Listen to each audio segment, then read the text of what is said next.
Selamat malam, salam sejahtera. Isu hangat malam ini, kes Mahkamah Zahid Hamidi, Najib, cabaran utama menanti Perdana Menteri. Berita sepenuhnya. Sebaik mula memasuki pejabat Perdana Menteri hari ini, beberapa cabaran telah pun siap terhidang untuk membuat Ismail Sabri Yaakob mula pening kepala memikirkannya.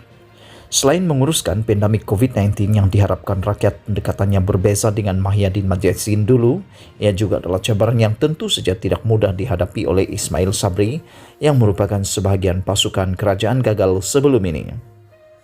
Kesan paling ketara jika pandemik ini gagal ditangani bukan saja menimpa Ismail Sabri selaku Perdana Menteri, tetapi juga kepada UMNO, parti yang menaungi perjuangan beliau.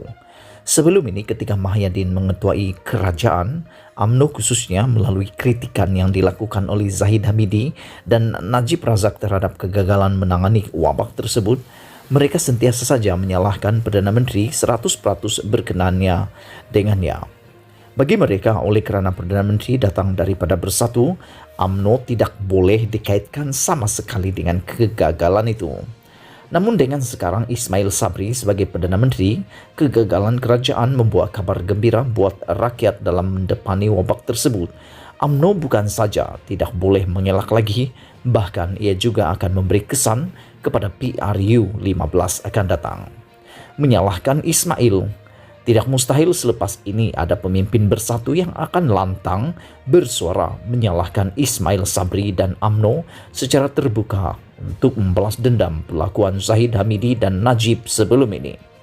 Cabaran seterusnya ialah untuk membentuk barisan kabinet yang dapat diterima baik oleh rakyat, seterusnya menjadikan sama ada kepimpinan beliau diterima atau sebaliknya. Jika ada pembaharuan dalam wajah barisan kabinetnya, mungkin dengannya ada peluang untuk beliau meraih sedikit kepercayaan.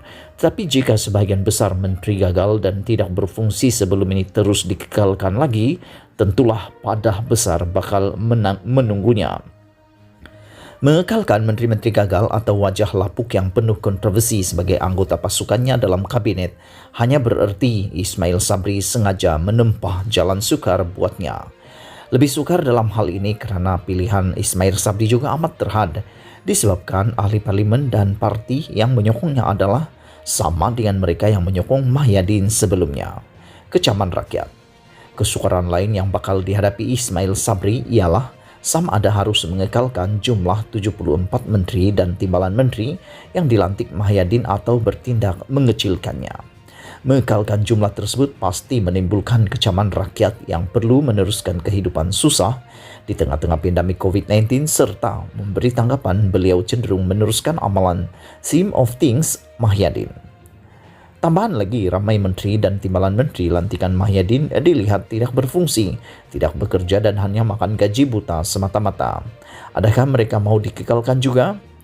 Mengurangkan atau menggugurkan mana-mana menteri dan timbalan menteri sebelum ini tentu pula akan memungkinkan mereka merajuk dan jauh hati, lalu mengalih sokongan seterusnya merisikokan jawatan Perdana Menteri dalam undi percaya di Parlimen.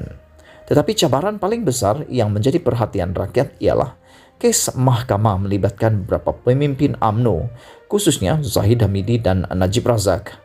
Kecaman ini bukan saja akan datang daripada pelbagai kelompok dalam negara, bahkan juga oleh masyarakat antarabangsa. Tambahan lagi ada kes melibatkan Zahid Hamidi dan Najib itu agak straightforward. Sifatnya dengan kesalahan yang sangat jelas telah dilakukan. Kiranya Zahid Hamidi dan Najib tersangkut dalam kes yang sedang mereka hadapi, kemarahan kedua-dua pemimpin berkenan beserta penyokongnya terhadap Perdana Menteri sudah pasti mencetuskan pergolakan yang bukan sedikit dalam UMNO.